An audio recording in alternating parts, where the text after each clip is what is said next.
Okay, so the class basically, in the last class we have discussed how the if statement has worked. Now in this class we will discuss how if else statements work.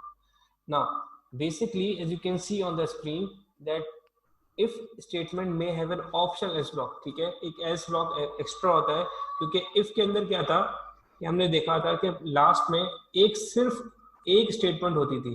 ठीक है, सिर्फ एक statement होती थी, अगर वो true नहीं होती थी तो वो क्या होता था, वो फिर अपने दूसरे ब्लॉक में जाकर वो यानी कि उस ब्लॉक को एग्जीक्यूट नहीं करता था, वो दूसरे ब्लॉक को एग्जीक्यूट करता था। इफ एल्स के अंदर हमारे पास दो ऑप्शंस हैं, आप दो कंडीशन दे सकते हैं, एक इफ की कंडीशन दे सकते हैं और एक एल्स की कंडीशन दे सकते हैं।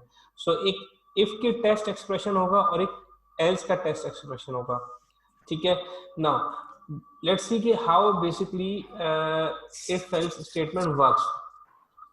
इफ एल्स में क्या होता है कि if the test expression is evaluated true, तो स्टेटमेंट जो इनसाइड ऑफ द बॉडी है ऑफ इफ की जो बॉडी है वो एग्जीक्यूट होती है, और जो एल्स की जो बॉडी होती है वो एग्जीक्यूट नहीं होता, वो स्किप हो जाता है।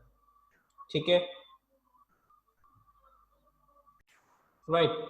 सो अब how if else statement works, तो हमने डिस्कस किया कि भाई इफ स्टेटमेंट कैसे एग्जीक्यूट हो रही है। नाउ अगर ये स्टेटमेंट इफ की जो है क्या कहते हैं एग्जीक्यूट नहीं होती और टेस्ट एक्सप्रेशन जो है वो evaluated to be false, so the statement inside the body of else are executed. ठीक है, और एल्स के अंदर जो है वो चीजें एग्जीक्यूट होंगी बजाय इसके कि वो इफ के अंदर की बॉडी को एग्जीक्यूट करें। और इफ वाली बॉडी क्या होगी, इफ की जो स्टेटमेंट्स होंगी बॉडी स्टेटमेंट्स, वो स्किप हो जाएंगी एग्जीक्यूशन से। So let's take an example, expression is true. अगर एक्सप्रेशन अगर ट्रू होता है तो इंटीजर हमने वैल्यू रखा टेस्ट इक्वल्स टू 5। तो अगर हमने कंडीशन क्या लगाई है, if test is less than 10, अगर ये लेस देन 10 है तो कंडीशन अगर ट्रू है तो ये सिर्फ inside of the body use होंगी एक्सप्रेशन। अगर एल्स है, वरना क्या होगा, ये चला जाएगा बाहर। अगर और जैसे ही ट्रू होगा इसके फौरन बाद ये एक्सप्रेशन एग्जीक्यूट होगी और एल्स को वो स्किप करेगा और वो आगे बढ़ जाएगा। मगर एक्सप्रेशन अगर फॉल्स हुई तो पहले वो चेक करेगा कि if the test expression is false और ट्रू। अगर फॉल्स है तो वो क्या करेगा, इनसाइड ऑफ द जो ब्रेसेस है वो स्किप करेगा और डायरेक्टली एल्स की बॉडी पे जंप कर जाएगा, तो वहां पे जाके वो एग्जीक्यूट कर देगा एल्स की स्टेटमेंट्स को। Now if it is says example number 2, if else statement, check whether an integer is odd or even. So this is an example that you have to do in your copies as well, and similarly you have to perform on the dev C++. Okay, so same as it is a program, I'm just copying this program and just doing on the dev C++. So I have done that. Now let's check whether it can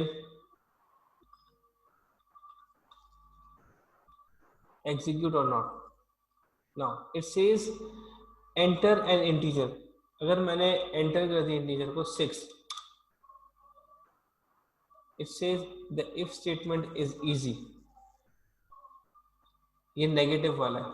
ठीक है, और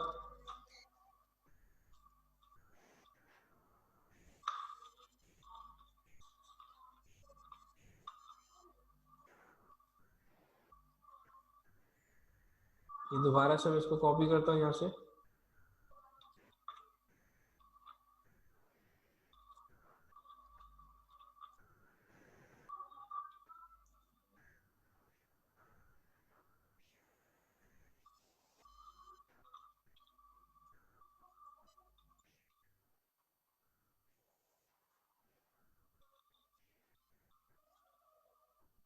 इसको मैं थोड़ा सा execute करूँ यहाँ पर।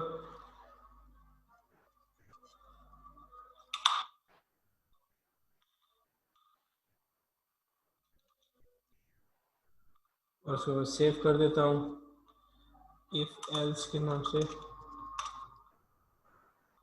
और एग्जीक्यूट करते हैं। एंटर एंड इंटीजर, इससे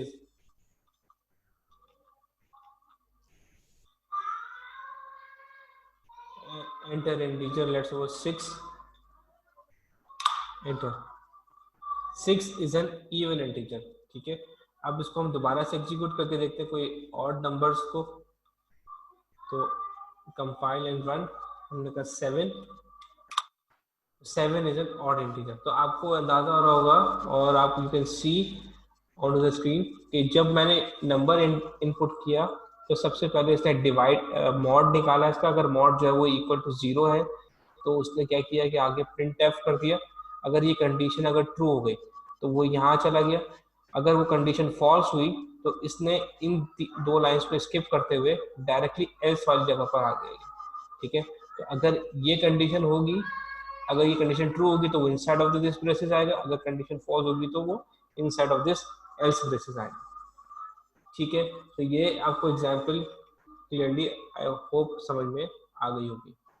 नाउ